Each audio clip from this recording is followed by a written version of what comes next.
There's a photograph that exists in only 3 places. One copy was burned in 1957. Another was hidden inside a family Bible that no one has opened since 1961. The third sits in a county archive in rural Kentucky, filed under Medical Curiosities, Restricted Access. The photograph shows a baby, but what it really shows is the end of a bloodline that had twisted back on itself for so long, nature finally said no. This is the story of the Whitaker-Fugate union, a family tree that didn't branch, it circled, and after 5 generations of keeping it, owned the family, their final child was born so profoundly deformed that the attending physician walked out of the room and never practiced medicine again. The family scattered within a year. They changed their names, moved to different states, and made a pact that has held for over 60 years. Never speak of what they did, never speak of what they created, but someone always talks, someone always remembers, and I found them. Hello everyone. Before we start, make sure to like and subscribe to the channel and leave a comment with where you're from and what time you're watching. That way, YouTube will keep showing you stories just like this one. What I'm about to share with you isn't speculation, it's not folklore or urban legend. This is documented. Birth records, census data, medical files that were sealed by court order, and testimony from the last surviving member of a family that chose to erase itself rather than face what it had become. The story begins in 1847 in the mountains of eastern Kentucky, where a man named Josiah Whitaker married his first cousin, Mary Whitaker.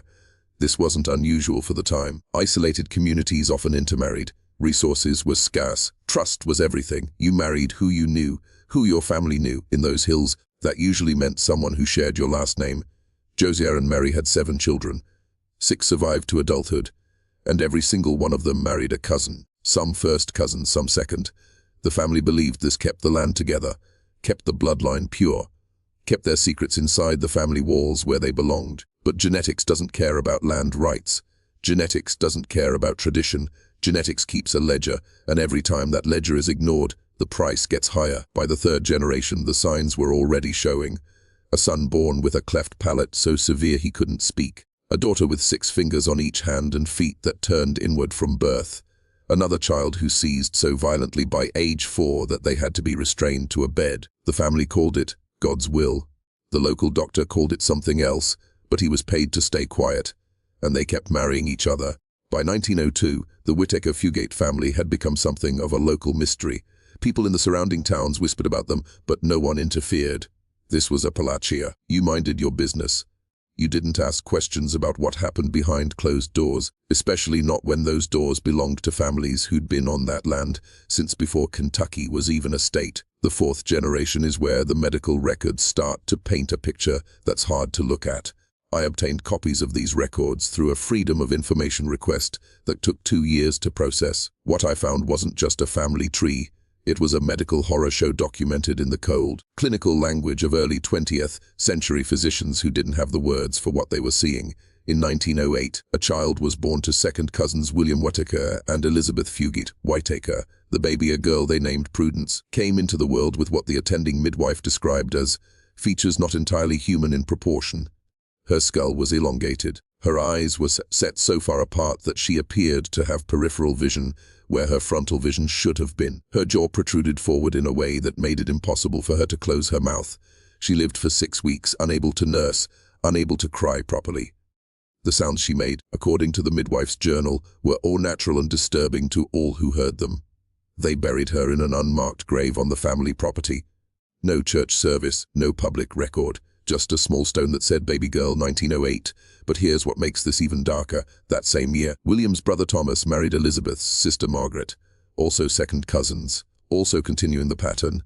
They had 4 children together. 3 of them showed signs of severe developmental disabilities. One never learned to walk. Another never spoke a coherent word in his entire 32 years of life. The family kept them hidden, fed them, cared for them in their own way. But those children never left the property. Never went to school, never appeared in a single photograph that exists in any public record. The family had built what essentially amounted to a private institution on their land, a place where the damaged offspring of their unions could be kept away from public view. Neighbors reported hearing screaming from the property at night. Strange, wordless screaming that echoed through the hollers. When asked about it, the family said it was wildcats, mountain lions, animals in the woods. But there were no mountain lions in that part of Kentucky in 1910. By the 1920s, the family's gene pool had become so shallow it was practically a puddle, and yet they continued. The elders of the family, the ones who still had their faculties, who could still function in society, enforced the tradition with religious fervor. They believed, genuinely believed, that mixing with outsiders would dilute something sacred, something that needed to be preserved. They saw the deformities, the disabilities, the early deaths not as consequences but as tests, trials from God to prove their faith. There's a letter that survived from this period, written by a family matriarch named Constance Whitaker in 1923. In it, she writes to a cousin who had dared to marry someone from outside the family. The letter is kept in a historical society archive, and I'll read you a portion of it now. You have betrayed the blood that has kept us whole for generations. You have opened the door to corruption and decay. Whatever children come from your union will be strangers to us and strangers to God's plan. We will not know them. We will not speak their names. The cousin she wrote that letter to was 31 years old.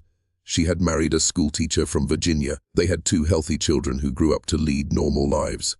But the family disowned her completely, erased her from the family Bible, burned every photograph that showed her face. Meanwhile, back on the family land, the marriages between cousins continued, and the children that came from those unions became increasingly difficult to hide.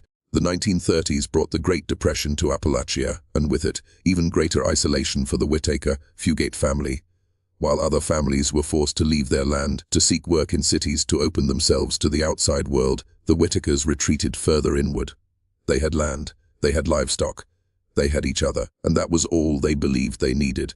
It was during this decade that the family's intermarriage reached its most concentrated point. I'm talking about first cousins marrying first cousins, whose parents were also first cousins.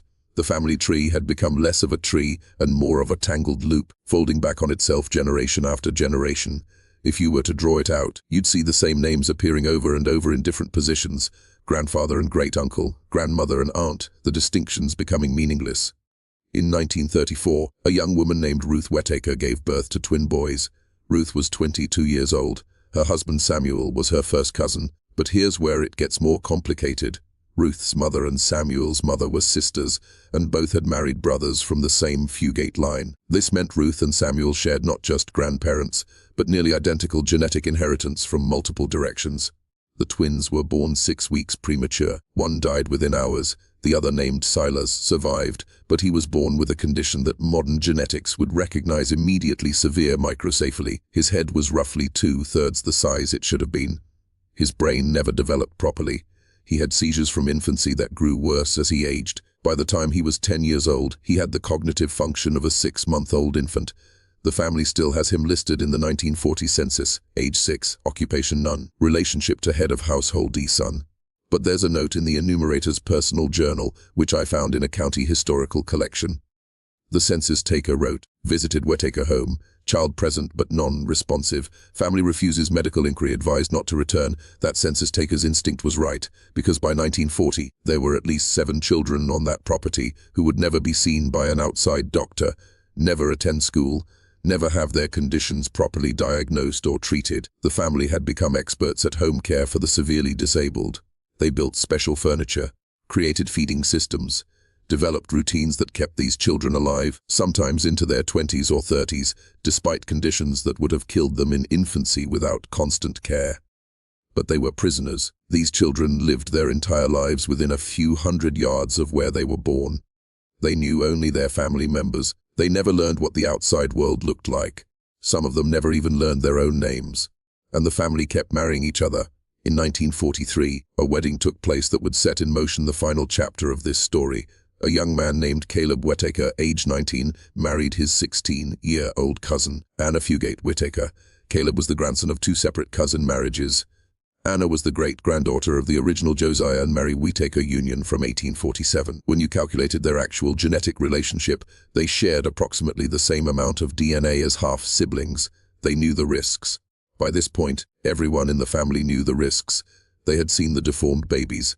They had buried the ones who didn't survive. They had lived alongside the ones who did, but the family elders gave their blessing. The marriage was seen as keeping the bloodline pure, keeping the land consolidated, keeping the family secrets buried where they belonged. Caleb and Anna tried for years to have children. She miscarried 3 times before finally, in 1951, she carried a pregnancy to term.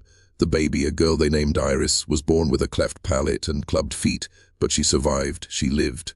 And that felt like a victory. So they tried again, and in 1956 Anna became pregnant for the 5th time. She was 30 years old by then.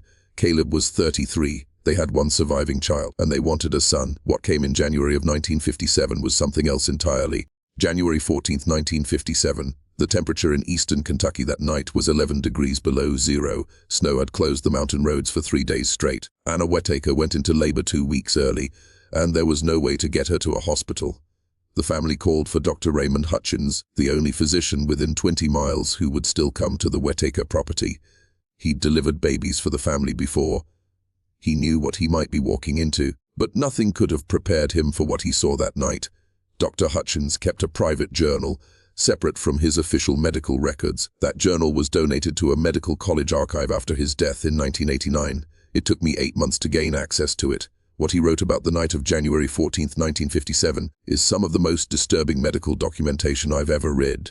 And he was a man who'd served as a field surgeon in World War II. He'd seen catastrophic injuries. He'd seen death in every form. But what he witnessed in that farmhouse broke something in him. I'm going to read you portions of his entry, exactly as he wrote it. Arrived at the Whitaker home at approximately 9:45 p.m.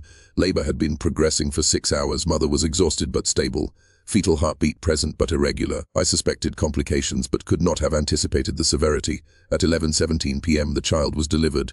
Male, full-term weight approximately 7 pounds. But the morphology, God help me, I don't have adequate medical terminology for what I'm seeing. He goes on to describe the infant in clinical detail, and I'm going to share some of this, but I want to warn you, this is difficult to hear. This is a real child, a real human being who came into this world because of decisions made by generations before him. The baby's skull had not properly fused. Portions of the brain were visible through gaps in the bone. His eyes were present but malformed, one significantly larger than the other, both positioned at unusual angles. The nose was nearly absent, just 2 small openings in the center of the face. The mouth was elongated, stretching almost to where the ears should have been, but the ears themselves were barely developed, just small flaps of tissue. His spine curved at multiple severe angles. His rib cage was malformed, compressing his internal organs. His arms were different lengths, one ending in a hand with 3 fingers fused together, the other with 7 distinct digits. His legs were twisted inward, the feet facing each other, but he was alive. His heart was beating. His lungs were pulling in air. He made sounds, thin, high-pitched sounds that Dr. Hutchins described as between a mew and a whistle. The doctor worked for 45 minutes trying to stabilize the child. He cleared the airways. He tied off the umbilical cord. He did everything his training told him to do. And then he looked at the family gathered in that room. Caleb, pale and silent in the corner, Anna, hemorrhaging and semi-conscious on the bed, the grandparents and aunts and uncles crowding the doorway. And he asked the question that every person in that room already knew the answer to. Do you want me to call for an ambulance? Try to get him to a hospital? The room was silent for a long moment. Then Caleb's father, a man named Jeremiah who was 68 years old, spoke. No, we'll care for him here, as we always have. Dr. Hutchins writes, I should have insisted. I should have refused to leave. But I looked at that child, and I looked at the family, and I understood in that moment that this baby was not an anomaly to them. He was the culmination, the final result of a logic they had followed for over 100 years, and I did not have the strength to fight against that history. He cleaned his instruments. He made sure Anna was stable. He gave instructions for the baby's care, knowing even as he spoke that the child would not survive more than a few days, possibly a few hours.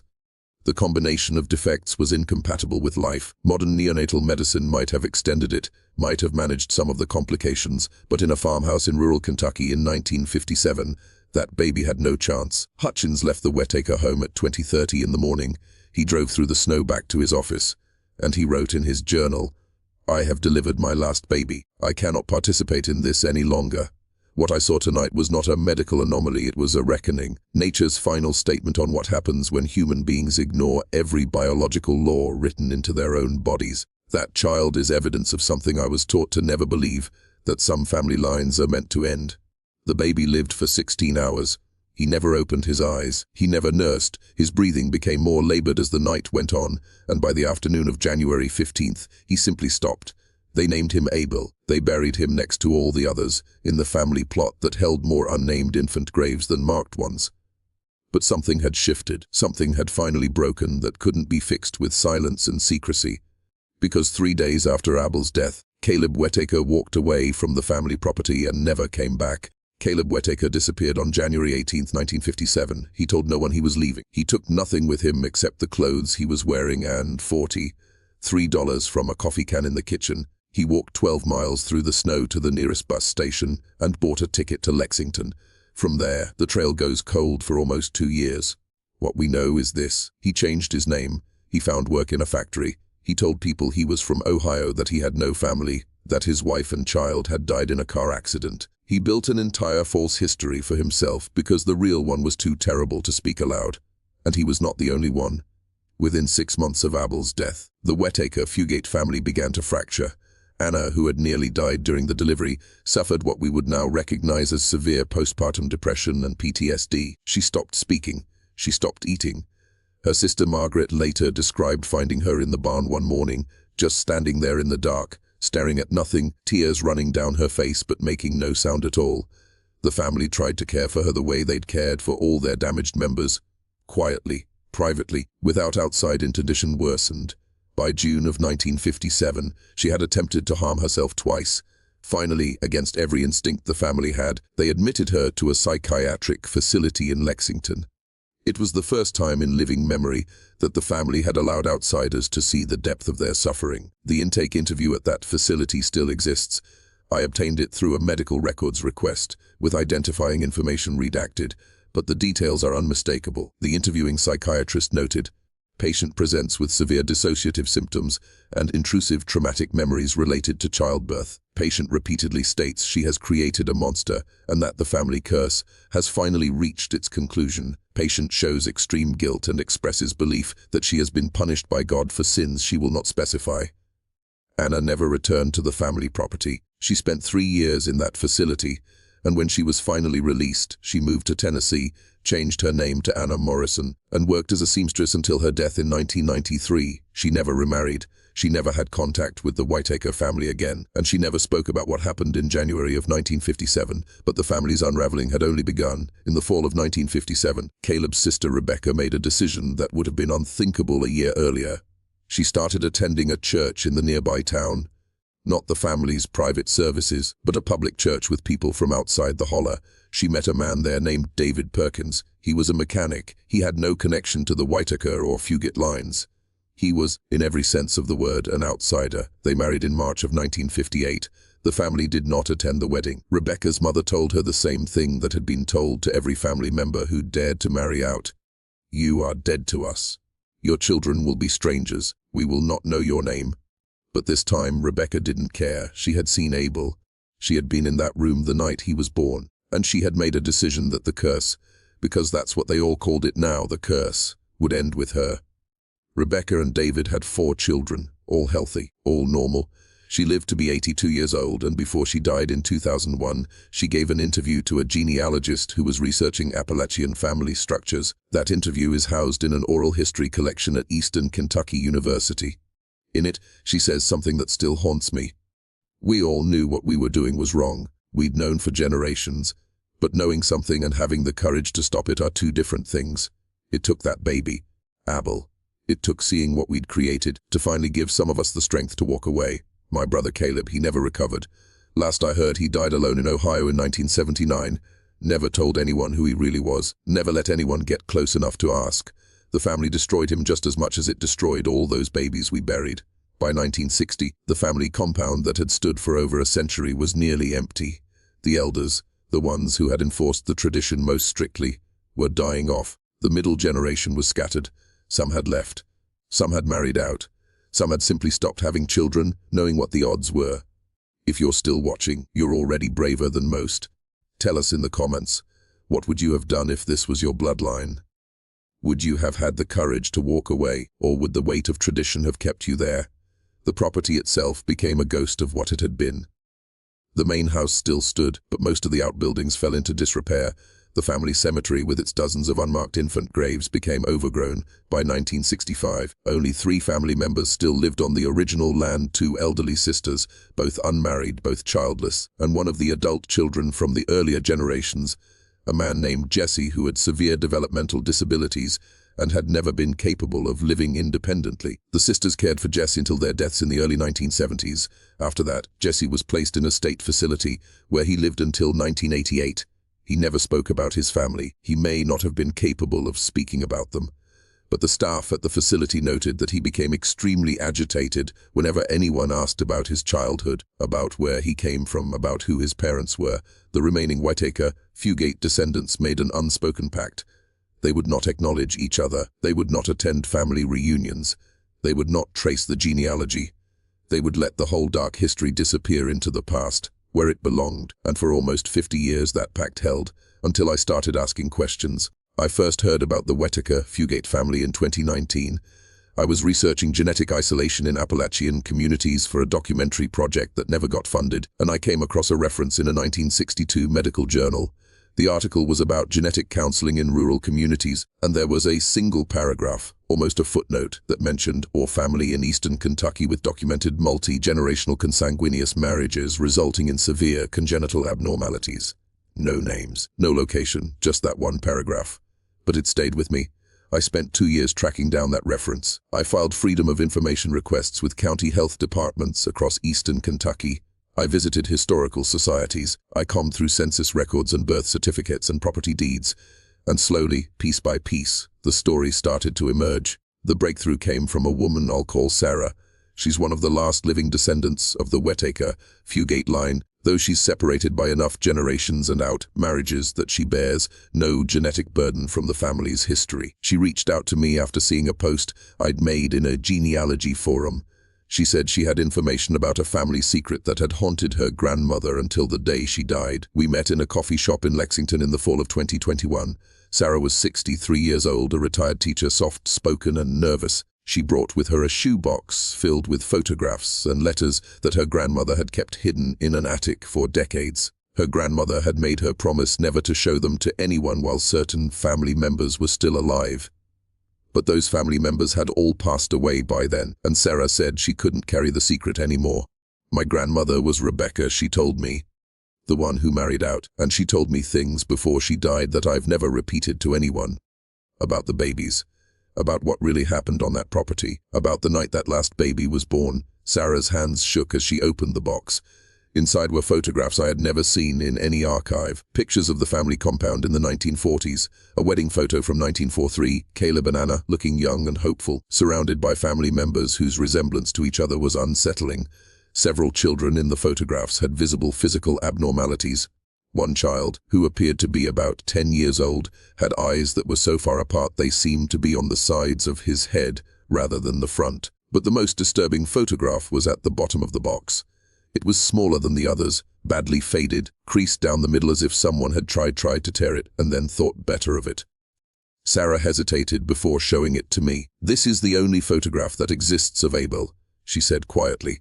"My grandmother took it the morning after he was born, before he died. She told me she did it because she wanted there to be proof. Proof of what they'd done, what they'd created. She said the family had hidden too much for too long, and she couldn't let this baby disappear like all the others. I'm not going to describe what I saw in that photograph. It's not my place to sensationalize a child's suffering, but I will tell you this: Dr. Hutchins' journal entry didn't exaggerate. If anything, his medical language had made it easier to digest than the visual reality. This was a child who had been failed by every ancestor who came before him. A child who never had a chance because 5 generations of adults had chosen tradition over biology, secrecy over science, family pride over the welfare of their own children. Sarah told me that her grandmother had carried enormous guilt for the rest of her life. Not because she had participated, she'd left, she'd married out, she'd broken the cycle. But because she'd been there. She'd been part of the system. She'd watched babies die and said nothing. She'd helped bury them in unmarked graves and went on with her life. She used to have nightmares, Sarah said. Even in her 70s, she'd wake up screaming. She'd say she could hear them. All the babies, crying in the dark. She told me once that she counted them up, all the babies born on that property from the time she was a little girl until she left. 47 births. 22 of those babies died before their first birthday. Of the ones who survived, at least 15 had severe disabilities. She said the family treated it like it was normal, like that was just the price of keeping the bloodline pure. Sarah gave me permission to make copies of the documents and photographs, with the understanding that certain images would never be published.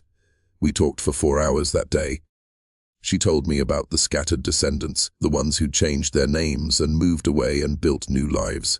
She told me about the code of silence that still existed among those who knew the truth. "There are cousins of mine who know about this," she said.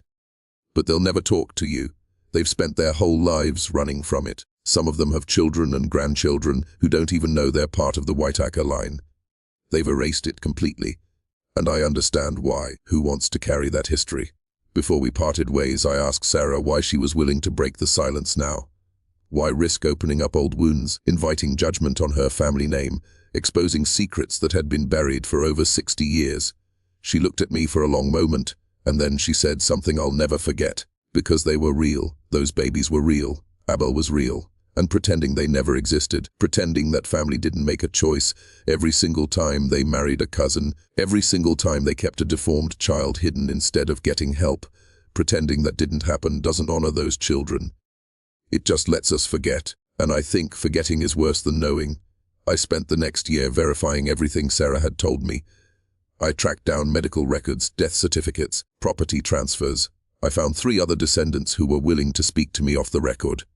Their stories all matched. The details were consistent. This wasn't folklore or exaggeration.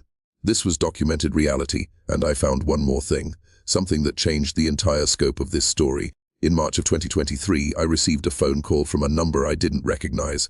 The voice on the other end was elderly, male, hesitant. He said his name was Thomas Whitaker, and he was calling because he'd heard I was asking questions about his family. He said he had information that no one else could give me. Because Thomas Whitaker was one of them, one of the children born from the cousin marriages, and he had survived. Thomas was 71 years old when we spoke. He'd been born in 1952 to parents who were second cousins. He was one of the lucky ones. Relatively speaking, he had minor physical abnormalities, some learning difficulties as a child, but nothing that prevented him from living an independent life. He'd left the family property when he was 17, lied about his age, and joined the military. He'd spent the next 50 years trying to forget where he came from.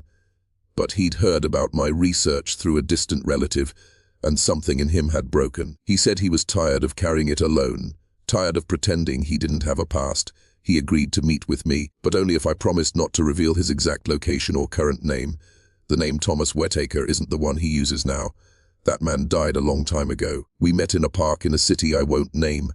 He was tall, thin, with a slight asymmetry to his features you might not notice if you weren't looking for it. His left eye sat slightly higher than his right.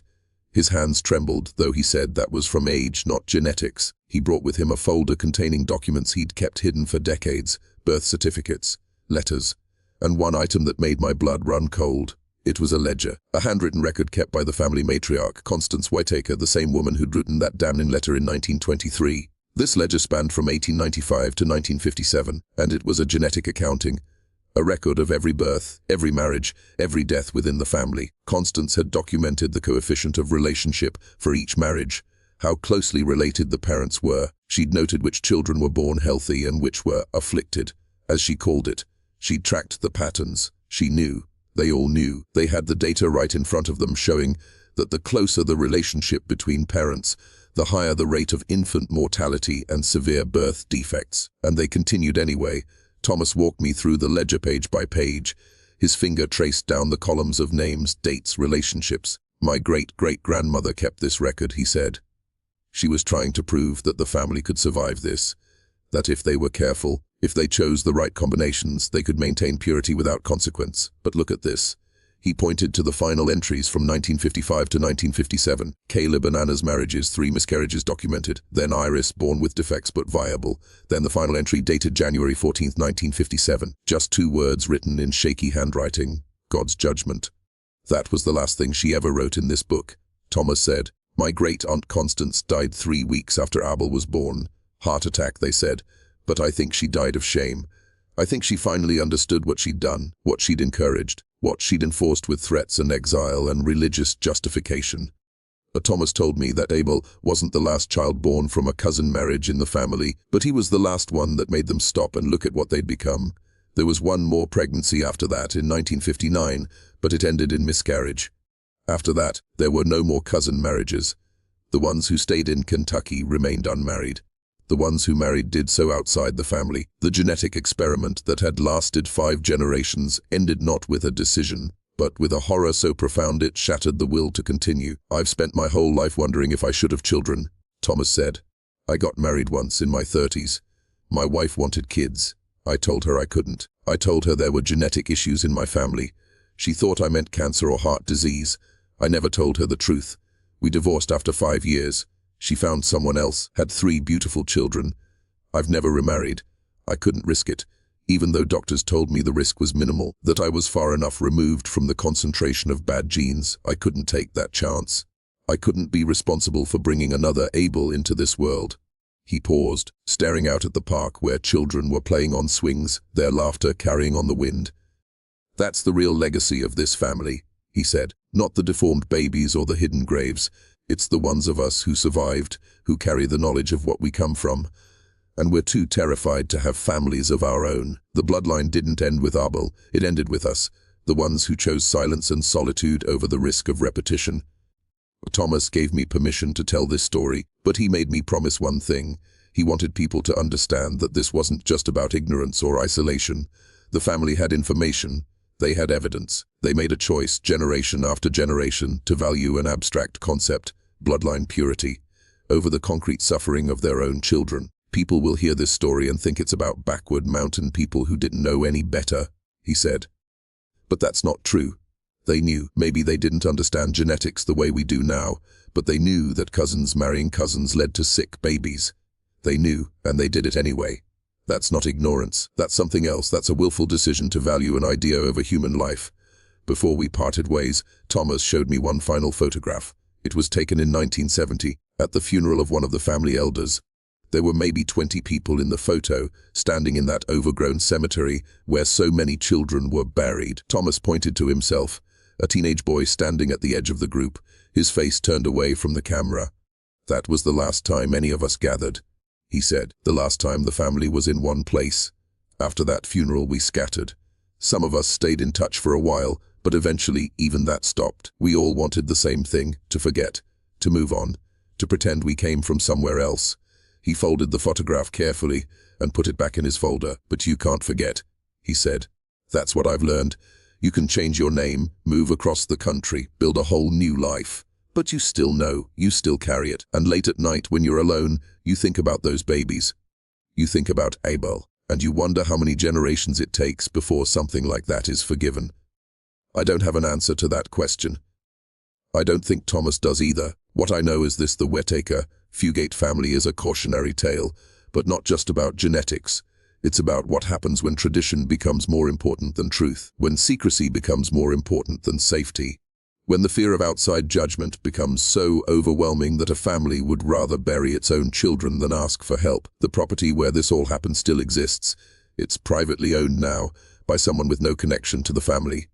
The main house was torn down in the 1980s. The cemetery is there, hidden in the woods, slowly being reclaimed by nature. Most of the graves are unmarked. If you didn't know what you were looking for, you'd walk right past it. But it's there. The evidence is there. In county records and medical archives and hospital ledgers. In the memories of the few survivors who carry this history. In the DNA of descendants who may never know the full truth of where they come from. Abel Whitaker lived for 16 hours in January of 1957. He never opened his eyes. He never knew comfort or love or anything beyond suffering. He was not a monster. He was not a curse. He was a baby brought into this world by people who should have known better, who did know better, and who chose their pride over his chance at life. This story doesn't have a moral. It doesn't have a redemptive ending. It just has truth. And sometimes truth is the only thing we can offer to the people who were silenced by shame and secrecy. If you made it this far, thank you for bearing witness to this history. Thank you for not looking away. These stories need to be told, not to sensationalize suffering, but to ensure it's never repeated. To remind us that behind every family secret, there are real people who paid the price for someone else's decisions. Leave a comment below and let me know your thoughts. And if you found this video valuable, please consider sharing it. Stories like this disappear when we let them, and I believe they deserve to be remembered. Until next time, I'm here in the archives, finding the stories history tried to bury.